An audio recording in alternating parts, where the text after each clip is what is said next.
virtual event. How temperamental it is. Okay, great. That's all that matters. Are y'all going to come back and see Mark tomorrow? Like, no pressure, but he's going to... He's not going to listen to your answer. All right.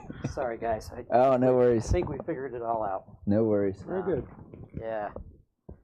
Well, good evening, everybody. Welcome to the Poison Pen Bookstore. I know almost everybody here, but my name is Patrick, and it is always a treat and an honor to welcome both of these authors. Please give a nice, warm Arizona welcome to Don Bentley and Chris Hauty. And yeah, it's great to have you guys here. No, it's so good to be back here in person. It is so nice to be back live after 2 years of Zoom meetings. But I figured that I would largely, you'll be pleased to hear, stay in the background and let you guys talk. But there's so much to discuss with your two books. For people in the audience that may not be familiar with the series that you're both working on, maybe I thought we'd start by just giving an intro to the series, and you can talk about Drake and where he comes from. Sure. And then we can move on to Chris, and then we can just kind of go back and forth. It's always better if I don't have to follow you, so I'll go first. Yeah, why not? So the Hostile Intent is the third book in my Matt Drake series, and so when I debuted with Without Sanction, which is this one, my editor. I didn't get that. Could you try again? Everybody's a heckler. Tough crowd. Quiet, Siri. My editor is Tom Colgan, who also does the Tom Clancy books, and he's edited everybody from Tom Clancy when he was still alive to Janet Ivanovich, to Lee Child.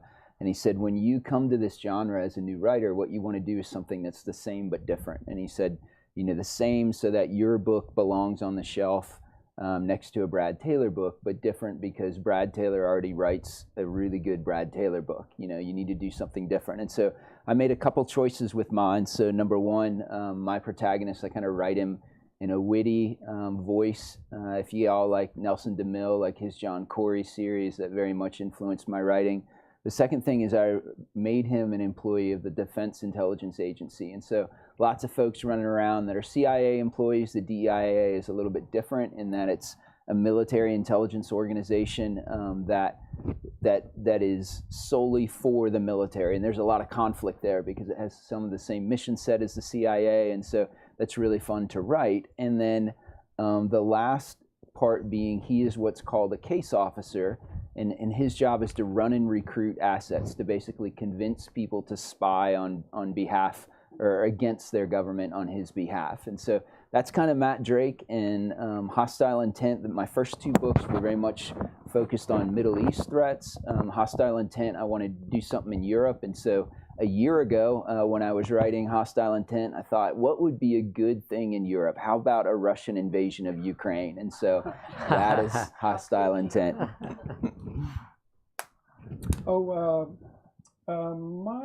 I come from a much different background than Don. Instead of flying Apache helicopters for the Army, I was a screenwriter for 3 decades. And so I came into my character from a different place and with slightly different goals for where the series would go. I also had an instinct to do things somewhat differently with this series. So my protagonist, unlike myself, was a 25-year-old intern, female intern in the White House, former military, and the basic concept of that book, which was called Deep State, the first of 3 in the series, was I wanted to find a character who would have the least, the worst odds of defeating the big bad, which was the Deep State. So I wanted someone without any power whatsoever to go up against a much more powerful array of forces. Also coming from a Hollywood background, I wanted to put a lot of twists and turns in that book. So from that description of the book and the title, you might make some assumptions about who she is and who the bad guy is and who she's protecting. In this case, it's the President of the United States. So all the tables get turned, and there's a lot of twists. I think I can talk a little bit about it since it is the first in this series, but because the books rely so much on twists, it's a little bit difficult to talk about. But she is not merely an intern. She is also under the employ of a secret organization, which I called the Deeper State. And the Deeper State is a loosely organized group of former powerful individuals in the government, whether they were former Supreme Court justices or former presidents, former generals, all of whom are retired from those positions, and therefore really have, in my mind, almost like Santa Claus and the Easter Bunny, they have no skin in the game. They will not benefit in any personal way from the work that my character does, Haley Chill, or any of the other covert operatives that are in their employ. Their aim is to protect and preserve the U.S. Constitution against forces that exist inside the U.S. and inside our institutions. And that's kind of the idea that I've taken with each book, is to examine threats from within the government as opposed to threats outside the government. Though there are plenty of Russian spies and espionage, the main idea is to really help us, help ourselves to keep our republic. And she has the coolest name. Where did Haley you come Chill. up? Yeah, Haley Chill. That's a great protagonist name. I think it was, I grew up in the time of Haley Mills, and I think it was sort of playing off that, not to date myself too terribly. Well, Don, kicking off the plot in the new book, your character, Matt Drake, goes to Vienna, of all places, Vienna, Austria, which is such a wonderful setting. Yeah. And it seems like you had a great time sort of exploring the city, but also, you talk about Vienna right now at this point in time is, I think you put it, it's lousy with spies. And why is that particular part of Europe? Yeah. What's going on there right now? So my last assignment in the military I was stationed in Germany, and as soldiers do, the guy in the next cubicle was training for an Ironman, and he's like, "Let's go run a marathon." And I'm like, "That's a terrible idea." And he said, "We'll do it in Vienna." And I'm saying, "All right, now I'm in." And so it's an incredibly beautiful city.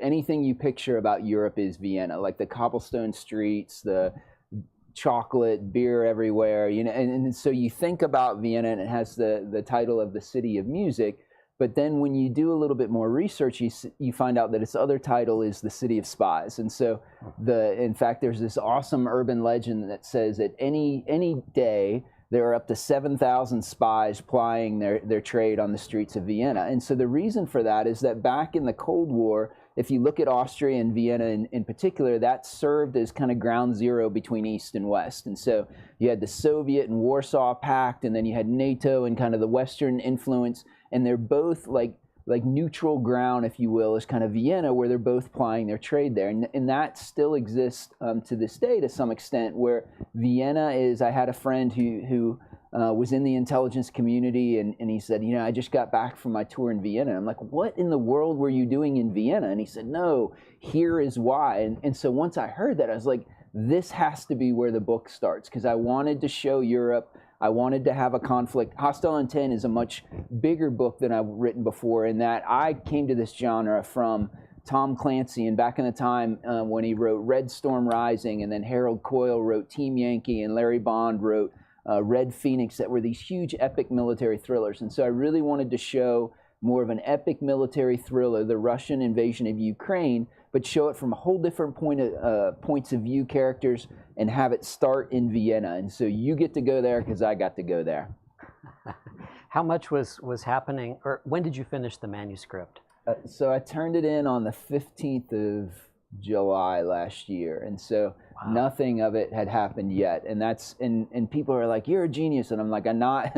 I'm not a genius." But there's something in the there's a couple military folks that are sitting here. When you're an officer in the military, there's a job that's called the S2, and it's the intelligence officer. And so what the S2's job is when you're planning an operation, he or she says, here's the layout of the enemy forces, this is what you're going to go against, here's the target.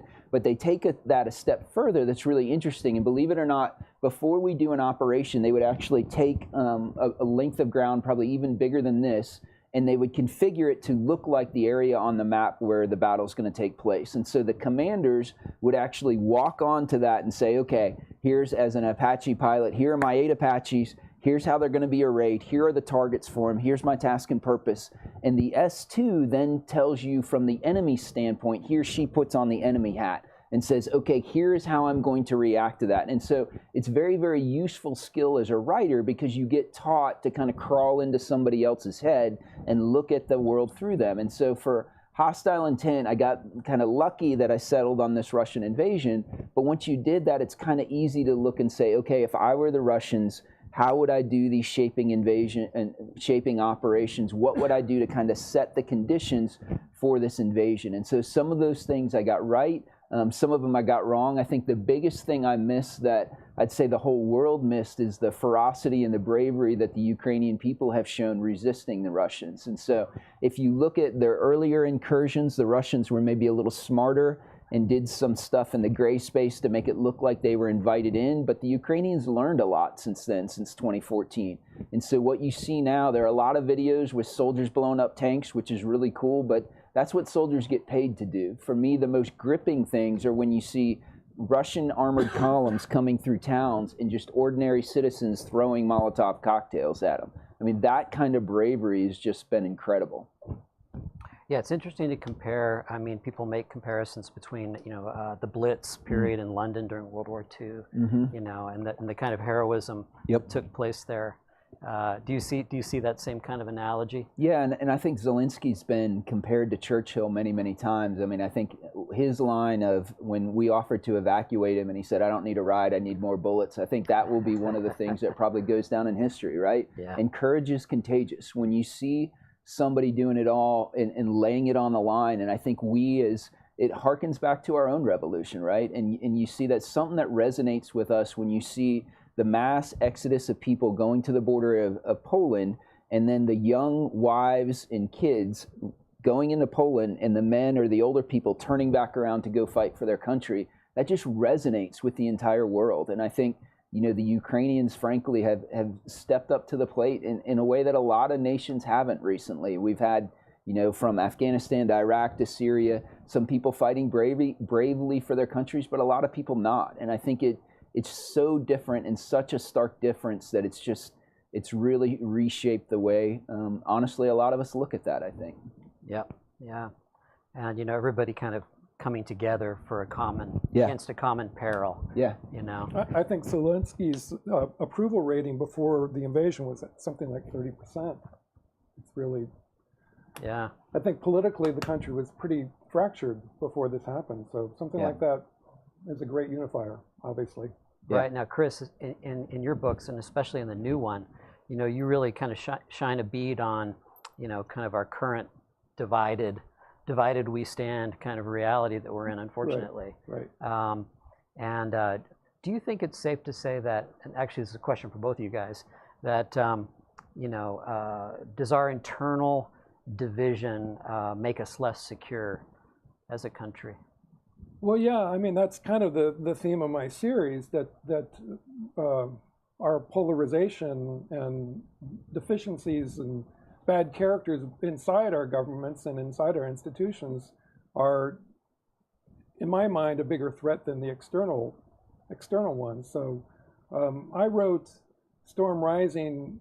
I started researching it weeks before the pandemic in January 2020, and as I was writing what I felt was a very speculative book, which is kind of what I do. I sort of take some of the broader ideas of current affairs and extrapolate and take them to not necessarily logical extremes, but definitely extremes, just as an exercise to see potentially how things can go wrong and then be made right again.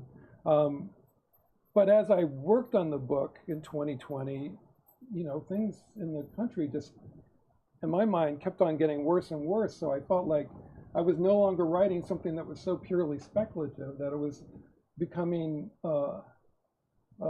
credible, which something I wouldn't typically be accused of. And so by the end, when the book was finished and we really had finished the final edits, things that I propose in the book as this, really kind of speculation were being bandied about in op-ed pages in our major newspapers. So, yes, to answer your question is yes. I think, seeing what's happening in Ukraine is a perfect example of that. That when people with a lot of disagreements and polarized ideologies and viewpoints, but who all really should have a collective sense of belonging and community and willpower, there's nothing like an invasion by the world's second or third military power to put aside those differences, which I think life and death are one thing, and then some of the things that we're arguing about in our body politic are another. So my ultimate aim with the book is to show our commonality with the series of and that's what Haley Chill was all about. It's you won't find the words Republican or Democrat in any of my books, or progressive or conservative for that matter. What it's about is trying to find our common purpose through these extreme, fairly extreme narratives that I concoct. Well, it's always good to have all of that channeled through a character in a story. Yeah. And in Haley's, she's such an interesting character to begin with, and we can dig a little bit deeper into her. But in this third book, we get more of a little bit more of her personal backstory and her angst and what drives her. Through the three books, the one connective tissue is her pursuit of the truth behind her father's death, which I think it's an imperative that we can all share, wanting to know the truth about our family and who they are. And in this case, it's how he died in Iraq, which she, in the first book, it's really just kind of mentioned as she had lost her father in Iraq. Second book is her quest to find out what had really happened there. And in a one of those twists that I was talking about earlier, she finds something really startling about her father, which drives her into the third book. And in those first two books, that father story is very much kind of a lesser supporting narrative. But in the third book, she's driven by that, because the second book, Savage Road, ends in such a dramatic fashion in terms of her father's history. Instead of going out to save the world or the country, in the third book, she's on a quest to find out the truth about how her father ended up in such an extreme situation that she discovered it in the second book. It just so happens to dovetail with this much larger narrative and storyline. So it's definitely the most emotional of the three books, and I really, it was emotional writing it, and I'm quite proud of this third book. I just noticed Don's badass boots. Those are very cool. So you got a little bit of Texas very going cool. on there. The flat front. Yeah, Those yeah. are really neat. My buddy is a boot maker. And Oh, yeah? he actually made them for me. Yeah. Well, it's funny. There is some connective tissue in Texas with you guys. Mm-hmm. would you both say that you have a love-hate relationship with Texas, or is it mostly love? I think mine's mostly love. I don't want to answer for Chris, but it's a great place. You're from San Antonio, right? I was born in San Antonio. Yeah. Texas is its own place. I was born there. My dad was had been in he was in the Air Force Reserve, but he had been in the Army. But he was one of those guys in a white lab coat who was working in aerospace medicine and putting test pilots in those deprivation chambers and stuff for 6 or 7 days. But then we moved from that to Oklahoma and then finally Delaware. But Delaware isn't like Texas. It really doesn't have much of a sense of itself. So Texas is it's unique and it's like its own country. It's an amazing, interesting place. Always changing. Everything is changing in this country. Yeah. And you're from Austin, or live in Austin. Yeah, I had the opposite experience of Chris, I guess. I grew up somewhere else. I grew up in Ohio, and then about 20 years ago, I went to Texas the first time, actually, when I was stationed there with Mike, and went back again. And then after I got out of the Army, I moved back to Ohio for a couple years. And then when I was an FBI agent, I'd lived in Dallas, and then I've lived in Austin for the last 10 or 12 years. And so it is, when I grew up in Ohio, nobody had pictures of the Ohio flag made into T-shirts or flew them on their front, and it is very don't much. mess with Ohio. Doesn't have the same nobody ring. says don't mess with Ohio. Like that, it just doesn't happen. But it really is. I feel like it's a distillation of a lot of the things that make America great is in Texas, and Texas reflects that. And so, yeah, I love it there. We're Texas forever. Yeah, and such an amazing, as you were saying, a variety of terrain. From the swamps to the Llano Estacado, the high plains, to the, and then culturally, such an interesting mix. Yeah. German, all the different people. And so your character Drake, one of the, he just insists that he be allowed to live in Austin. Can you talk a little bit about that setup and sort of what gets the ball rolling with this book? Yeah. So the way the book, I think. Yeah, all of my books start out in Austin. So we actually live north of Austin, but Austin is such a unique place, and it's changing quite a bit as all of Texas is. But Austin specifically has become a tech hub, and there are a lot of big firms that move in. But it still tries to keep that funky little small townish feel, even though it refuses to become a big town. And so it's such a unique place that I try and put a little bit in Austin in every one of my books. And so my character and his wife live in Austin, and always he gets called away every time to do business. But the way this book starts out, Hostile Intent is certainly a standalone, but it's also kind of the end of a 3-book arc that began Without Sanction. And at the end of the second book, The Outside Man, my character meets a guy named Nolan Burke, who is a former member of the real IRA and is a terrorist, and they have a pretty significant interaction. And so when Hostile Intent starts, Matt gets a call from his boss that there's a walk-in in Vienna. And so what a walk-in means is that in a foreign embassy, periodically, people will walk in and say, hey, I have access to this information. And that can run the gamut from people who are crazy or just want attention, or somebody who really does have the information. Or there's something else in the intelligence community that's called a dangle, which means if I'm an adversarial foreign intelligence service and I want to know which one of you is a CIA officer, I might send a very interesting person to the embassy or dangle them out there to see who comes and bites at it. And so when this walk-in comes into the embassy in Vienna, he says he has information which most people don't, and that he has Matt Drake's true name. And so a lot of times, depending if folks are operating under official cover or not, they might use a legend, and so that gets his attention. And when he says it's the Irishman, then he immediately goes to Vienna to meet with him, because Matt is the kind of guy who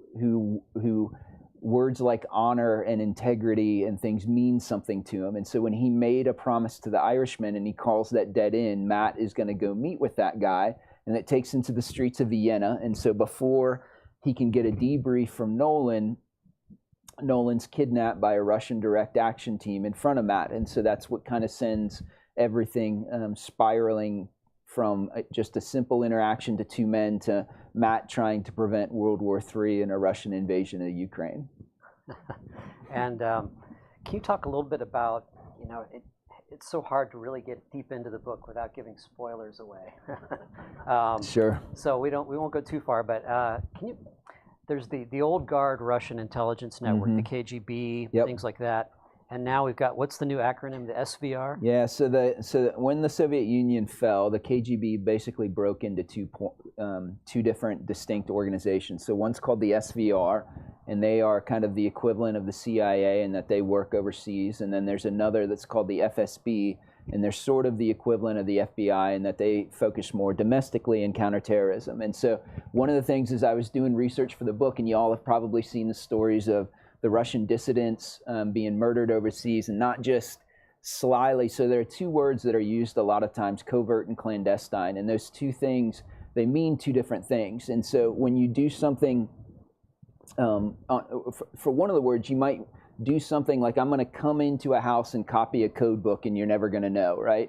Versus you're going to know that somebody dies and it's not attributable to anybody. Well, what the Russians have done is forsaken kind of the, we're not going to let you know we did it. They kill people with things, with poisons that can only be attributed to the Russians. And so they're basically kind of slapping the rest of the world in the face and saying, we are going to do this. We're going to do this on British soil or whatever. And there's nothing you can do about it. And there's a group called Department V for Vimpels, who are the assassins that a lot of times go out and do this. And so when I read that, I was like, oh yeah, that's got to be in the book. And so I actually used that as part of the team that goes and snatches Nolan when the book comes off. And so there's all of these interesting things. If you look at what the Russians did really well, the first time they invaded Ukraine, and actually when they invaded Georgia, is they set the conditions for the invasion by working what's called the gray zone or the gray space. And so they had the little green men who are Spetsnaz or SVR operatives who go in and set the conditions for that invasion. And they do things like propaganda stuff, or having a demonstration, or making it look like there are pro-Russian people who are getting killed. And so Russia says, well, I have to come in and save these people. And in fact, Vladimir Putin rose to power in a very similar manner, in that he was an ex-KGB, or there is no such thing as ex-KGB, but he was a KGB officer who, as part of consolidating his power, there were a number of bombs that blew up in Russian apartment buildings. And at the time, it was blamed on Chechen separatists, and he rallied the country around that and invaded Chechnya. Now, looking back on that, most intelligence professionals believe those bombs were actually set by KGB officers to kill Russians in order to gain a national consensus around invading Chechnya. And so the Russians traditionally have been very, very good at that. And so they haven't been as good at that at the real version of Ukraine. And so what you see in Hostile Intent is a lot of that, is a lot of maneuvering of how can we set the conditions in the Ukraine so it looks like Russia actually gets invited in. I got to read this. Those of you probably are familiar with Don's background, but I should have done this at the very beginning, but bear with me. Don spent a decade as an Army Apache helicopter pilot, during which time he was stationed in South Korea, Germany, and Texas. While deployed to Afghanistan as a troop commander in support of Operation Enduring Freedom 6, Don was awarded the Bronze Star Medal and the Air Medal with V device for valor. Following his time in the military, as if that wasn't enough, Don worked as an FBI special agent and was a member of the Dallas Official Special Weapons and Tactics SWAT team. And if that wasn't enough, after leaving the FBI, Don worked for companies that developed technology for the U.S. Special Operations community. And this is interesting, that you got both sides, both lobes fully functioning. He holds a BS in electrical and computer engineering from the Ohio State University and an MFA in writing popular fiction from Seton Hill University. It's quite a CV.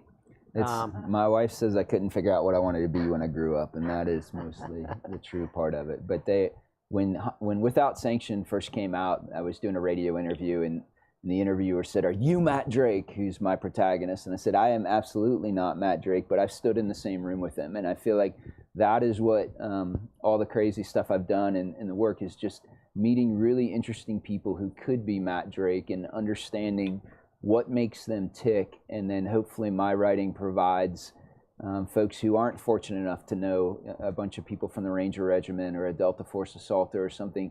This is what these people are actually like in real life. This is what motivates them. This is what, that famous saying that we get to sleep peacefully in our bed because rough men stand ready to do violence on our behalf. I've been fortunate enough to meet some of those rough men, and that's what you see reflected in my books. Right. Well, it's amazing because there are a lot of people, there are a lot of, cops, veterans who have the raw experience, but can't write, and they think that just by having that experience, it'll translate into a story. But someone like Don, is an amazing storyteller as well, and having both of those things is pretty rare, I find. I don't know about you guys, but this is a question for both of you. Talk a little bit about, and then I'll open it up. I don't want to hog all the questions, but point of view. You both go about it from different ways. Don, you do mostly a first person with alternating third, and yours is, if I'm not mistaken, pretty much all third. Is that right? Talk about how you both manage to using those different, like the advantages and disadvantages of both. And we have some other writers in the room too, and also. Well, I lost my train of thought there. ... The advantages and disadvantages of both. Well, I try to change each book up and do a little bit differently each time. Point of view isn't one of the things I've monkeyed around with too much yet, but give me time. The first first three books actually were written in present tense, and that got me in enough hot water, really. And coming from a long screenwriting background, I sort of did, with my first book, which is Deep State, which was published, I just kind of played and I didn't know what the rules were. And so I just did what felt natural to me and most like the way I was writing screenplays for 3 decades. The hardest thing to do in Hollywood, besides get a movie made, is to get someone to read your work. No one wants to read in Hollywood. So the thing that I paid most attention to in writing my first book was to write it in such a way that people would just keep turning the pages. And so the genre that I stumbled into was the perfect one for that, because that's what everyone wants, is a page turner. So, the book I'm finishing now, the 4th book in the series, plays around with point of view. The 3rd book, Storm Rising, is very much from Haley's point of view. Structurally, each book is different and how you structure it. And for that book, my influence was a movie, the Liam Neeson movie Taken, which was the first kind of action movie that kind of transformed him into the action star that he is today. And what was interesting to me about that structure was that you typically don't see in a movie, or I think in novels, was we start with one bad guy and we think that he's going to be the bad guy that we chase throughout the entire story, but he only provides the clue that takes Liam Neeson to the next bad guy. And so they ascend in order of diabolical scheming and dastardliness and power and true threat. And so I essentially took the same idea with the structure in Storm Rising, because I find that to be one of the hardest challenges when you come up with an idea or a story. I like the structure to reflect the world and the threat and have some sense of reason, as opposed to just kind of plowing through a plot or a story. Right. Yeah, I think for me, so I wrote 3 books that didn't sell over 17 years of writing and then sulking when they didn't sell. And so if you discount that, I'm pretty much an overnight success. But the one of the things you learn as you write is what are you going to do that's different. And so point of view is kind of inside baseball for writing. What it really means is the type of voice that tells the story. And so again, the one that really affected me was Nelson DeMille's John Corey. And it's a very close point of view, and it's a funny guy telling you the story. And I thought, I want to try that. Now it's kind of a tightrope, because if the reader, that voice seems so personal, if the reader doesn't like it, then they're not going to read the rest of the book because they don't like the person that's telling them the story. And so you have to be very, very careful as you do that. And then in thrillers, it's a very common trend where you show the hero and then you show the bad guy, and you show the hero and the bad guy, and they come together. And that can be jarring when the hero talks to you saying I, and then the bad guy talks to you in third person. And so that isn't typically done, but I saw Brad Taylor does it really well, and some other folks. And so I said, yeah, I think I'll try that. And that is one of the things, hopefully, that makes my book the same but different, but it certainly took me a while to figure that out. Yeah, it's great being inside Drake's head too. You feel comfortable there. And what about Chris? You were talking about creating action and movement, and you're both really great at doing that. And writers who are good make it look easy. Was that something that you both kind of worked hard to achieve? I mean, screenwriting probably gave you that template of, okay, let's make this story move. Yeah. Well, a question that came from a member of the audience at the launch a couple nights ago in LA asked me, how do you know what to leave out, and how do you decide what to delete? And that question stumped me, and your question kind of reminds me of that. I think it's part of what Don's talking about in terms of a voice, developing a voice, but it really is just an instinct for leaving out the boring parts. And that doesn't mean necessarily like it needs to be all action either. It's not action, pure action isn't necessarily exciting.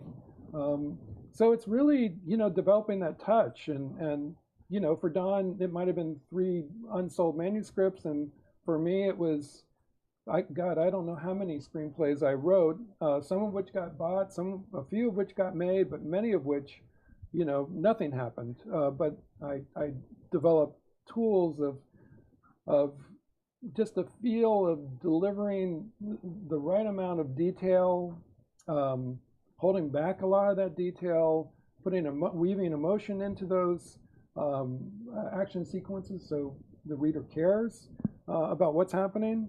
And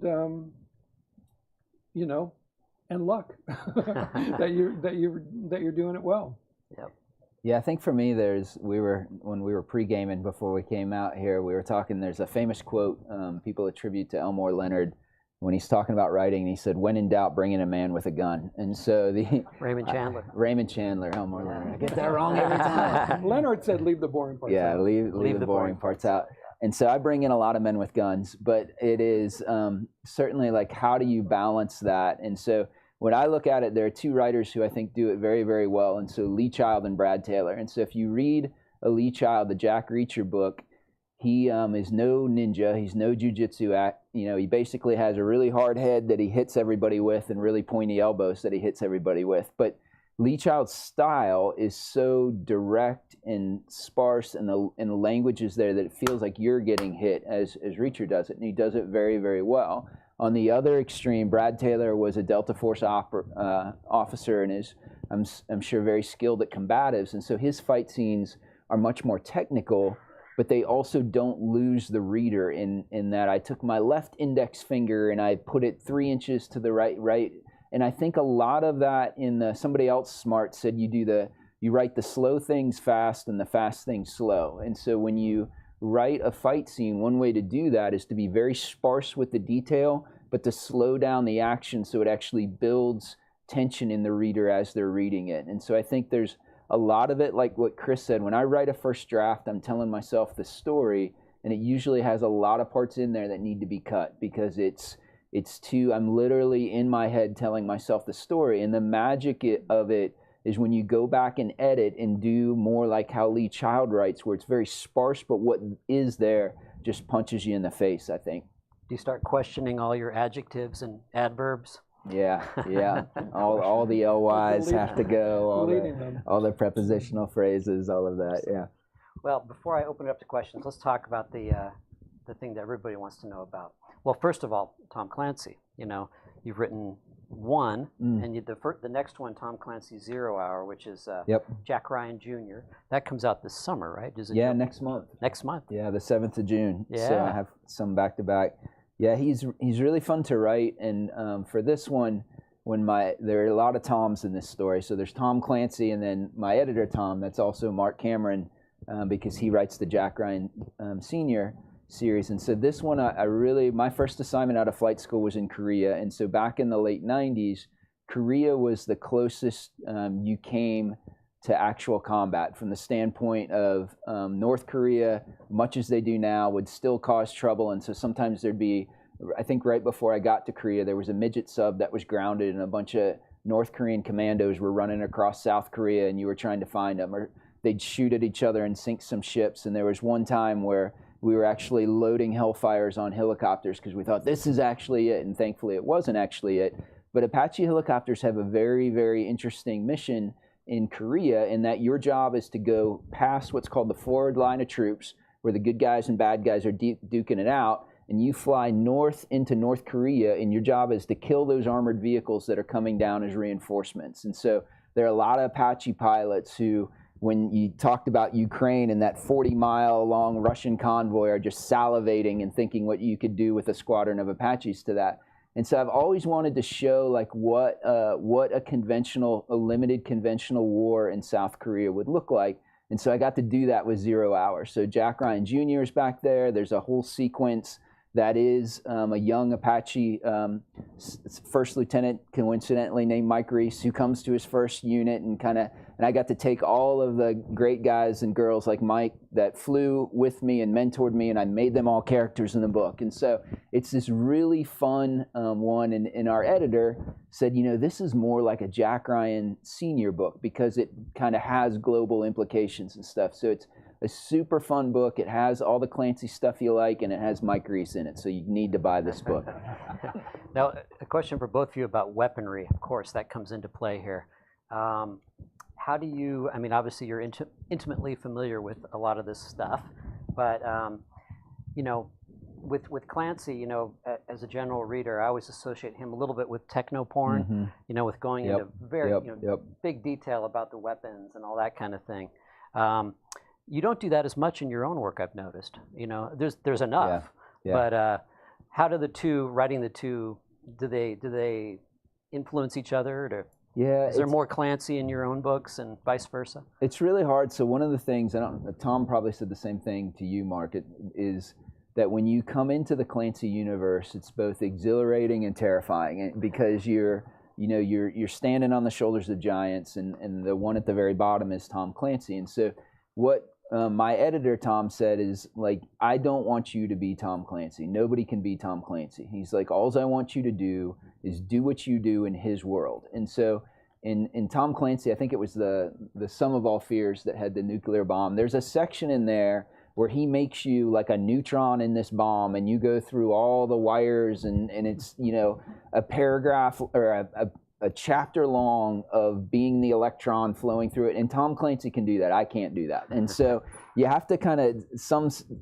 recognize your limitations, but the other thing, understand that the readers in that genre come because they want to hear about new technology, or they want to do. And so I've been, as part of my research, when something clips my eye, like in 0 Hour, one of the things that it's built around is there's this crazy Russian cruise missile that is called Skyfall. And so the Russians built a cruise missile that is actually nuclear powered. And so the air flows into the reactor, flows out as radioactive air, but it can orbit the world forever. And so the way we all found out about that is there was an explosion that registered on the Richter scale And we figured out what happened is this cruise missile had gone into the ocean, and as the Russians were trying to recover it, the reactor went critical mass and it detonated. And I'm like, that has to be in my book. And so you get to do kind of fun things like that grab you and bring you into the book. And so I try and do that, but try and remember that I am not Tom Clancy and can't be the electron going through the bomb too.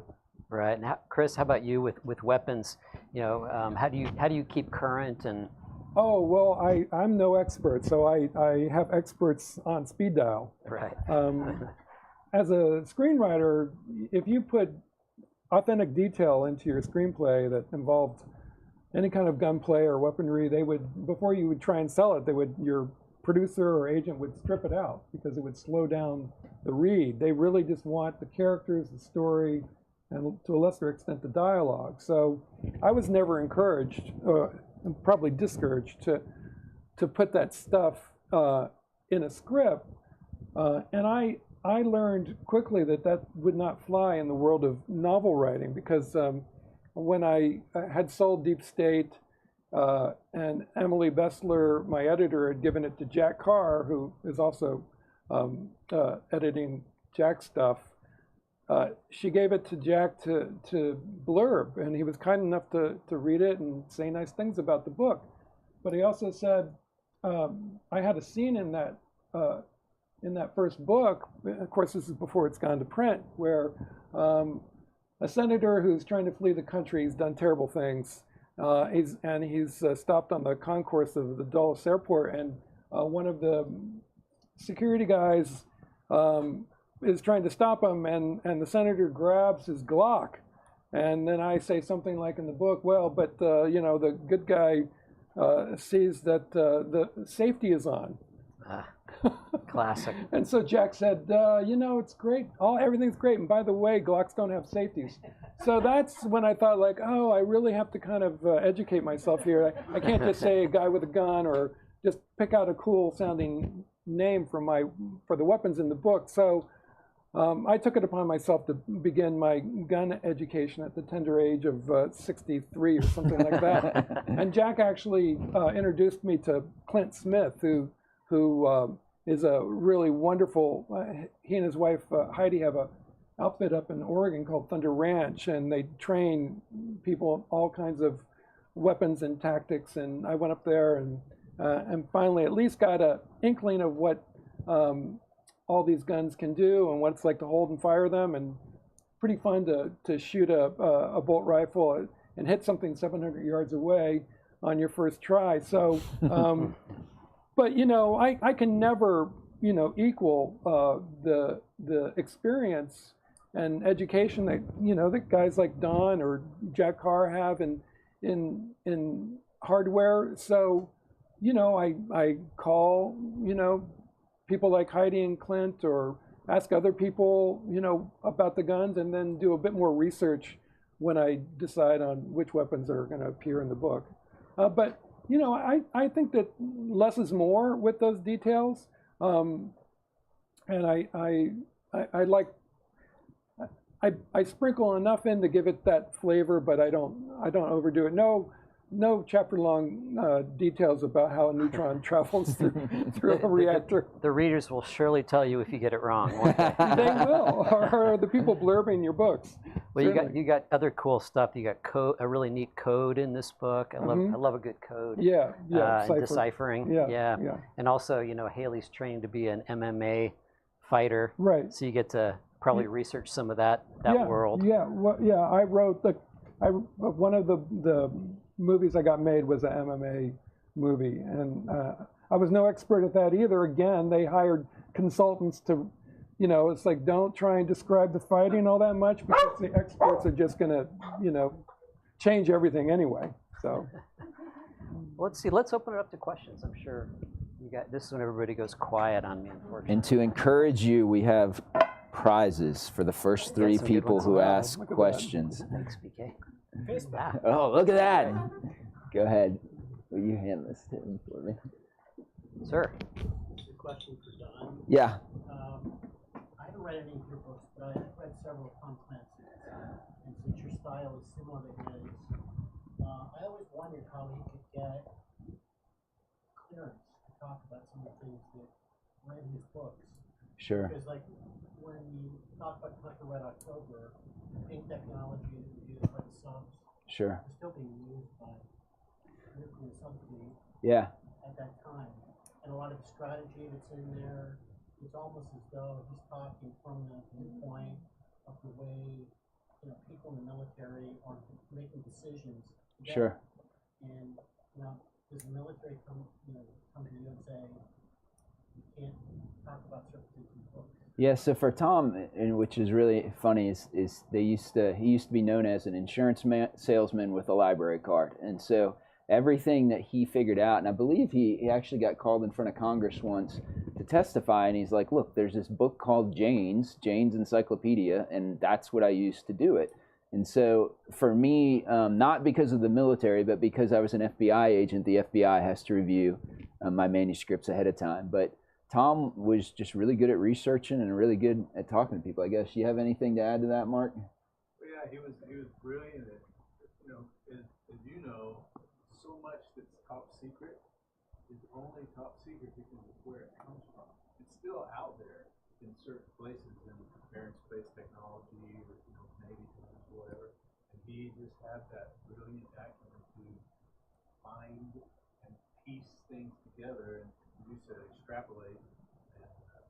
And he was a civilian, so he didn't need clearance. Right? I've talked to guys in the Navy that said, he taught me some stuff. I would tell him about this deck gun, and he said, he was just a kind of a savant when it comes to knowledge. Is that what it's really all about? Is if somebody has security clearance, then their manuscripts have to be vetted? It's if I know they have the history of the work experience. No one ever asked to review my stuff.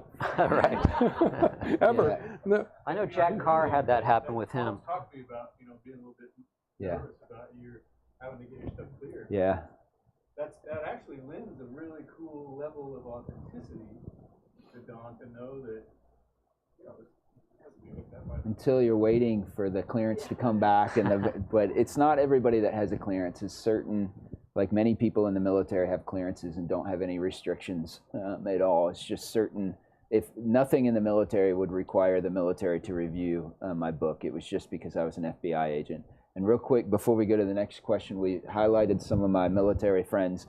So Matt Drake is an Army Ranger, and my friend Jamie Gadori here actually taught Ranger School. So this guy was a Ranger and taught people to get their Ranger tabs. So he is one of the rough men I got to know, and to be able to use that to form Matt Drake. So who had, yeah, go ahead. It's just a general aviation question. I didn't know there were so many pilots here. Oh man, this is like a no notice. So you're gonna ask me this, and Mike's gonna be back there with Ann, and oh my gosh. I think you mentioned in one of your interviews about the forward arming and refueling point. Yeah. Do all the helicopters are fleets, the Apaches, you know, do they all use the same refueling, you know, hookups and everything, or are they all different? You know, judging it by the government running it, you know, each a different knowledge Yeah. for each aircraft. So in the Army, they all use the same nozzle. The refuel procedures might be different. Is that right, Mike? all the special helicopters Yeah. have the same type of nozzle. The special forces, those are things. Okay. So when you go into a FARP, it's really cool. I'll let Ann, because everything the Navy does is harder, because I found it hard, and Mike can probably attest to this because he flew with me, to find the ground when it's not moving. And Ann landed on ships that were doing this at the time. But what's really cool is when you go into a FARP, you leave the engine running much of the time. And so you pull back one engine, and so they're literally refueling you as the blades are turning and as the engine's going. And so it can be, and they do that at night, and then they do it at night completely blacked out. And so it can be a little bit of a hair-raising thing, and ammunition and stuff. And what's harder is in the desert, because you come in and you brown out, and so there can be dust everywhere as you're trying to find this FARP, and you're really tired, and the guys on the ground are trusting that you're going to put it on the pad. And then it's kind of like a carrier. When you see the image when the jet pilot misses, sometimes you miss the FARP as you come in and it browns out or there's snow. And so then your heart goes through the roof because you got to circle around, and everybody now is watching you come in. And that's usually when people like Mike's like, sir, I got it. I'm going to take this one for you. You just sit up there and color on your map. So that's typically what happens. What's it like for you guys, Ann? Same. I mean, well, I had the Yep. Mm-hmm. What's the acronym stand for again? FARP? Forward arming and refueling point. So what happens is you have a lot of times, especially in Korea, we did this a lot, is that you're flying to the very edge of the helicopter's range, and so you'll go out and then they'll send either vehicles out or sometimes helicopters like Chinooks will go out and they'll establish what's called a jump FARP because you don't have enough fuel necessarily to go all the way out and come back. And so you'll come back to this other point, rearm and refuel, and then go and do another attack or something like that. Wow. Yeah, we didn't have that acronym specifically in the Navy, but we definitely did it ship to ship. Mm. You'd be sent this X ship that was 300 miles out, and you had to miss the one that was halfway. And again, if you run out of fuel in the ocean, that's kind of bad, huh? Bad thing. Yeah, I can't tell you how many times the ship is supposed to be somewhere and it's not there. Oh my God. Or you're not where the ship is. It could be either way. You know, it's funny. I remember reading. Some of you have probably read that book, The Unbroken. Yeah. Great book. Yep. But one of the things that that the author pointed out was that in World War II, you know, a lot of the fatalities and the crashes were simply due to running out of gas and you know, not being able to see some tiny atoll in the middle of the Pacific, and just incredible stories. Yeah. Anybody else have questions? I have a few from our. Yep. I have a question for Chris. Get your hand this thing. Because of your experience at Taylor from someone with Hans, you don't have the military or that type of sense of experience, I was wondering what has, so you talked about some of your research that you've done. What has been your most interesting experience or endeavor in researching for your novels? Most interesting endeavor. Well, a lot of it, you know, the least interesting is the stuff I get off the internet. You know, because that's just kind of all that fire hose of information. I mean, it's valuable, but it's not interesting. I think what's been best is, you know, I've made friends with other authors in the genre, guys like Don, who have that real world experience and are willing to share with me. So I'll call with stupid questions and try or just insignificant mundane questions like what kind of weapon does an FBI agent carry typically? What kind of vehicle would an agent be driving? And then work my way up to more weighty questions. And usually there's a ceiling. I know, Mark, you were a U.S. Marshal, right? And I didn't know that. Otherwise, I would have bugged you with my questions. But do you know who J.P. Stevens is? Yeah, he's an author just starting out, but he's active in he's in Atlanta, and I know him under his real name. there you go. So he was helpful.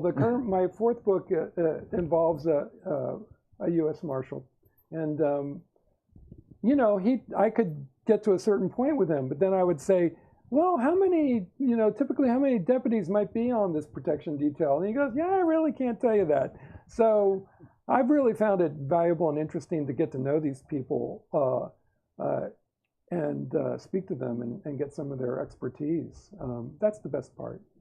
I didn't really have that facility as a screenwriter for 3 decades. It was really kind of just make it up and, you know, and then the next guy will rewrite you, and then the next, you know, if we ever go to production, then we'll hire retired FBI agents and U.S. Marshals, and so that's been really great, getting to know these people firsthand. They've been very helpful. I was just wondering from both of you, do you know how it's going to end when you start the book already, or do you just wait and see? Sheer terror. That is what the writing process is like. No, writers typically fall into one or two camps, and they either outline beforehand or they write organically or by the seat of their pants. So they call them plotters or pantsers. And so I fall into the second one. I wish I could write outlines. If you all know the Vince Flynn books, like Kyle Mills, he is famous for writing like a 40,000 word outline before he writes the book. And it just, my experience with that, so with the Clancy books, you're supposed to write a synopsis beforehand of what it's going to be about. And so my editor thankfully knew how I wrote, and I said, I can write you this, but I don't. And he's like, just write it. It'll be fine. And so a year later, they want to do the cover for the book. And he said, hey, I'm going to send them the synopsis you wrote a year ago. I know some of it's changed, but just tell me how much of it is good. And I read it, and I'm like, the first 3 sentences are pretty good. Like the rest of it has nothing else. And so I typically try, and I have a couple of rules where I think, how can I make things harder for the main character? How can I escalate the stakes of the story? What are the questions that I've raised in previous chapters that I haven't answered yet? And so I'll get kind of the first draft that way. And then there's a great book by another screenwriter called Save the Cat. And so what it talks about is that when you write screenplays, you're supposed to have 3 acts, and here are the beats in each act. And what I'll do after I have the first draft is kind of lay that over top of it and say, okay, is the inciting incident where it needs to be? You know, have I transitioned into the second act? And so for me, the second draft is where kind of that structure comes in. But what it ends up a lot of times is that my agent finally told us, she's like, you have to trust that future Don is going to figure out what present Don can't figure out. And that is some of the magic of writing, is that if you work at it every day, these things that are causing you sheer terror, you'll be walking the dog and be like, holy cow, that's how I should do that. But again, it's kind of an act of faith for me. I'm looking forward to meeting future Don. Yeah, me too. He's got funny. a great book in his. We joke all the time here. That's a problem for my tomorrow self. Yeah. There's actually, as a screenwriter, you have to outline, because generally they won't commission you or say yes until you've showed them an outline, the treatment, and then you get to write the screenplay. That's called development. It's also called torture by the writers. But so that's ingrained. I mean, I can't imagine making it up as I go along. Though, you know, my outlines generally they're not 40,000 words, that's for sure. They're probably a few hundred. The more I can condense the book onto 3 pages, if I can see the whole book, the story in 3 pages, then I can get a sense of the flow, and then if it's going to have the right pacing, and just know where I'm going to end up, so that I don't take any bad, blind turns down an alley where I kind of go, oh, that was a stupid mistake, and then I need to go back and change it all again. But you do, in that book that Don referenced about structure, it helps to know where you're going, so that you can have fun with those discoveries as you go along, and the sort of, you had very basic little stick figure type of characterizations, and then as you write them, they really come to life, and they make changes to your narrative. But sometimes, my books rely on these twists I talked about earlier. Sometimes I have those twists in mind from the very beginning, but I have had those moments where I'm, going for a morning walk, and I realize, oh my goodness, I have all the elements in place for something I never anticipated, and very late in the process, we'll write that new ending. there's a good question from somebody online named Mark. Hey, Mark. This is for both of you. How do you remain in suspense, knowing that your hero will ultimately prevail? Well, you can't kill the hero. Yeah, it's those little surprises that you come up with where, you don't want to kill off your franchise character. No. Because that's your franchise.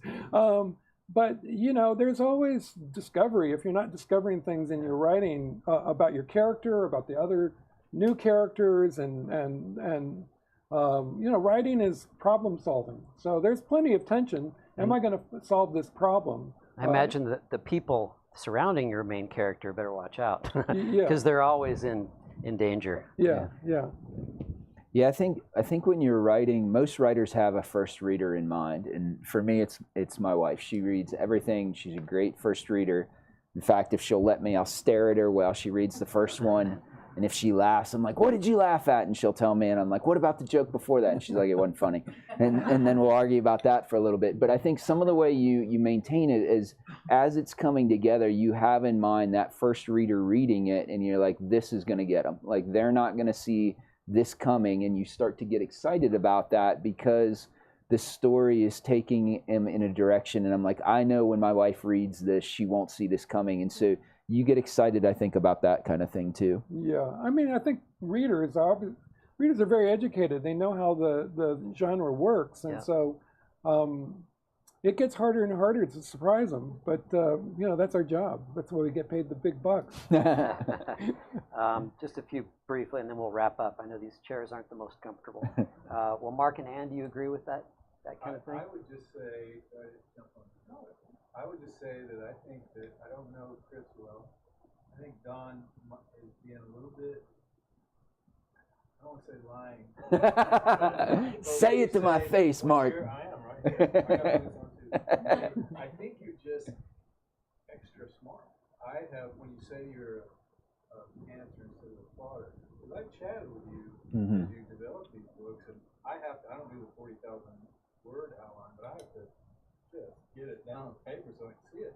But I listened to Don when he spills out at the beginning of the book and how he goes over his mind, and he's plotting it out, but it's all up there in the dendrites and synapses, and I need to write it. Some of us not so smart writers have to put it all, not that Kyle is super smart, but, or Chris, but I just think he's brilliant. Like going over these thoughts with him when we're sort of deconflicting and stuff, very good at that, very good at that. Is there a Clancy Bible? This is a point of contention. It's so. Yes. I think I've heard. I've seen you hold it up. Yes, the Clancy Bible. So, I think I asked Mark first, and he's like, ask the other Mark. So Mark Graney is the first Mark that wrote with Tom Clancy, and he's the nicest guy in the world. Like when you see him in interviews, that's exactly how he's like. And so I called him. I said, "Hey, do you have a Bible or something?" And he said, "I'll send you what I have." And it was, I forget which Clancy book it was. It's about this big. And what he had done is there were 1,000 Post-it notes. And so anytime a character's mentioned, somebody's eye color, hair color, and that's what he gave me. And so in Texas, capitalism is alive and well. And I took that book and gave it to my 15-year-old daughter. And I'm like, I'll pay you $20 an hour to go through and do all of those things. And so I now have the Bible that I will sell to the highest bidder to the next person. But before, Mark, if y'all have not read his Chain of Command is incredible. It's his latest Clancy one. And my plots are much more straightforward. Like what he does, because he shows Jack Ryan Jr. in the White House, is much, much more intricate than he's giving himself credit for right now. And so it's Chain of Command is incredible. The one before that with the submarine, it's something dragon. What's it? Shadow of the Dragon is amazing. Like you all need to read what he has done with the Clancy books. And you're on tour tomorrow. What's your new one? Well, that's my Cold Snap. Cold Snap. So in addition to writing the Clancy ones, he also writes 2 of your own series? Oh. Yeah. But I would just point out that Mark loves you more because I got a 3-page Word document. Ryan likes this kind of whiskey. It's very helpful. I don't think he thought about that. I didn't ask him. I said, hey, I need to decompress. I think I asked him, what would Jack Ryan Jr.'s favorite soccer team be? And he's a big soccer player. He puts that in. And I had him describe what actors he would cast and that sort of thing. But I didn't have enough sense. I didn't know that existed. We've had some funny conversations where we've almost destroyed each other's books midway through writing because our books come out every 6 months. So at the end of the last one, Mark said, "You write the young guys, I'll write the old guys." And I'm like, all right, that's how we'll break it down. Tom Hogan said, Jack Jr. is literally in the back seat of the van through this whole book. I said, yeah, Don and I got to work out. I just like that term deconflict. I mean, we need that on apply that idea in other places in our. Is Marshals and the FBI do that all the time. Yes, yes. is Junior really? Would he be a millennial, or what generation would he be in? Well, they're all eternal, so that's That's hard true. to figure That's out. Yeah. Well, anyway, for those of you watching, we'll have Mark. If I'd known you were going to be here earlier, I would have put you up Another here with chair. these guys. Yeah. And one thing, just before we pause or go to the signing portion, is just got to say that after doing so many events with you guys, you mentioned Mark Greeny and Brad Taylor, and I'm sure that there's I'm forgetting the gentleman who does Josh Hood. Hood, yeah. And there are a few more. It seems like it's such a supportive. It's great. All you guys are doing the same, and gals doing the same type of work, and you're very supportive of each other, and it's really nice to see.